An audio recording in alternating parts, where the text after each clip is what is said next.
Oui, c'était donc il y a 20 ans jour pour jour. Le pétrolier maltais, affrété par Total, avait fait naufrage au large du sud du Finistère, laissant derrière lui 20 000 tonnes de fioul lourd, 400 km de côtes polluées.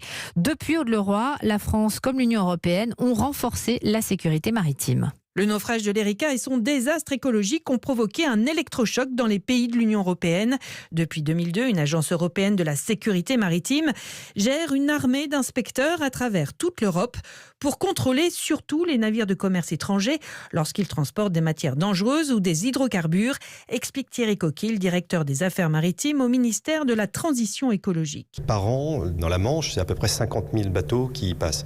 Nous, on a à peu près 1000 contrôles par an. Il y a aussi eu une obligation de navires pétroliers à double coque, par exemple, qui, de fait, ont conduit à l'échelle mondiale à ce que les pétroliers moins protégés soient interdits depuis 2015. Après l'Erika, il y a eu aussi la géolocalisation en temps réel des navires, la création d'un véritable code du travail maritime ou encore des amendes pénales pouvant monter jusqu'à 15 millions d'euros en cas d'infraction. Une politique de sécurité maritime qui paye. En 40 ans, on est passé de 25 marées noires par an à 2 seulement chaque année pour un trafic qui, lui, a doublé. Aude-le-Roi.